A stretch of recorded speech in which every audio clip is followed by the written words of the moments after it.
रामगढ़ के पास एक छोटा सा गांव था। गांव के आखिरी छोर पर कच्ची दीवारों और फटे छप्पर वाली एक जर्जर झोपड़ी थी। उसी झोपड़ी में रघुनाथ नाम का एक गरीब आदमी अकेला रहता था। सर्दी अपने पूरे जोर पर थी। सुबह होते ही धुंध पूरे गांव को इस तरह ढक लेती मानो किसी ने धरती पर सफेद चादर बिछा दी हो। ठंडी हवा हड्डियों तक उतर जाती थी।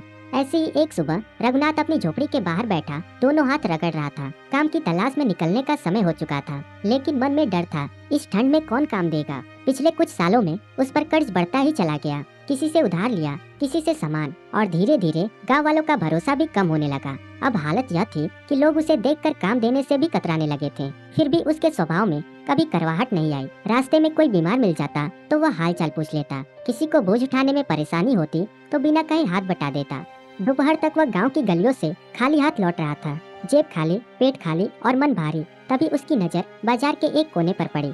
वहाँ एक बहुत बूढ़ा आदमी खड़ा था। उसके सामने एक बेहद पुराना ठेला खड़ा था, इतना जर्जर कि लगता था जैसे कई पीढ़ियां उसे ढकेल चुकी हो। बूढ़ा आदमी थके हाथों से ठेले पर हाथ फेरते हुए उसे बेचने की कोशिश कर रहा था। उसकी आवाज में बेबसी थी। रघुनाथ वहीं ठिठक गया। उसकी नजर ठेले पर टिक गई। उसके मन में एक ख्याल उभरा, अगर उसके पास ऐसा ठेला होता तो शायद वह कुछ बेचकर अपना गुजारा कर सकता था। हिम्मत जुटाकर वह बूढ़े आदमी के पास पहुंचा। थोड़ी बातचीत के बाद उसने अपनी जेब टटोली। कुछ सिक्के निकले और थोड़ा सा उधार जो उसने बड़ी मुश्किल से जमा कर रखा था। वह जानता था कि यह उसके पास मौजूद आखिरी सहारा है। फिर भी उसने सब बूढ़े आदमी के हाथ में रख दिया। बूढ़ा आदमी मुस्कुराया। उसे पैसों से ज्यादा तसल्ली मिली थी कि ठेला किसी काम आने वाले हाथों में जा रहा है। शाम तक रघुनाथ उस ठेले को ढकेलता हुआ अपनी झोपड़ी तक ले आया। ठेला दरवाजे पर खड़ा कर वह जमीन पर बैठ गया। ठंडी हवा चल रही थी। आसमान में तारे टिमटिमा रहे थे, लेकिन उसके मन में एक नई चिंता थी। ठेला तो आ गया, पर अब इसमें बेचेगा क्या? फलों के लिए पैसे कहाँ से लाएगा? इसी उम्मीद में वह गांव के कुछ घरों के दरवाजे तक गया, लेकिन कहीं से मदद नहीं मिली। किसी ने मना कर दिया, किसी ने पुराना कर्ज याद दिलाया। थक हार कर वह लौट आया और बिना कुछ खाए बिस्तर पर गिर पड़ा। आंखें बंद करते हुए उसके होठों से बस एक ही बात निकली, अब जो होगा भगवान ही देखेंगे। अगली सुबह जब सूरज की हल्की किरणें झोपड़ी में पहुंची, रघुनाथ ने आंखें खोली। जैसे ही वह बाहर आया, उसके कदम रुक गए। उसका ठेला ताजे फलों से भरा हुआ था। सेब, संतरे, अमरूद सब करीने से सजे थे। कुछ पल के लिए उसे यकीन ही नहीं हुआ कि वह जाग रहा है। उसने हाथ जोड़कर आसमान की तरफ देखा और तभी उसे एहसास हुआ कि यह कोई साधारण ठेला नहीं था। उस दिन रघुनाथ ने ठान लिया कि वह इस अवसर का इस्तेमाल गलत रास्ते पर नहीं करेगा।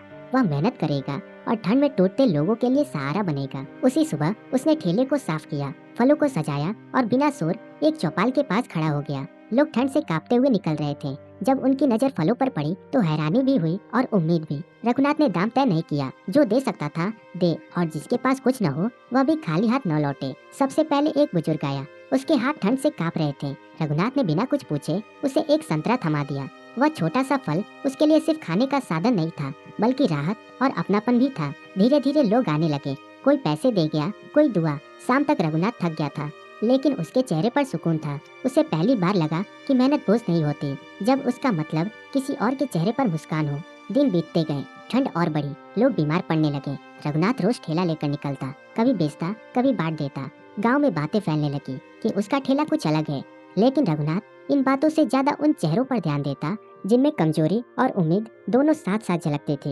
एक रात आग तापते हुए उसने महसूस किया कि अब वह पहले जैसा नहीं रहा। उसे समझ आने लगा था कि असली ताकत पाने में नहीं, देने में है। और फिर एक सुबह वह पल भी आया जब ठेला फिर से वैसा ही पुराना दिखा। ना फल, ना चमक। रघुनाथ समझ गया कि जादू चला गया। लेकिन कहानी यहीं खत्म नहीं हुई। कुछ दिनों बाद वही रघुनाथ उस पुराने ठेले पर फल बेच रहा था। अब जादू से नहीं, मेहनत से। फर्क बस इतना था कि अब गांव उसके साथ खड़ा था। कोई उधार पर फल लेता, कोई कम दाम पर। लोगों को भरोसा था कि यह आदमी ठंड में सिर्फ फल नहीं, उम्मीद बांटता है। शाम को जब वह ठेला अपनी झोपड़ी के सामने खड़ा करता तो उस पर हाथ फेरते हुए मुस्कुरा देता। जादू भले चला गया था, लेकिन उसका असर रघुनाथ के भीतर हमेशा के लिए रह गया था। धुंध में खड़ा हुआ इंसान अब पहले से कहीं ज्यादा मजबूत लग रहा था।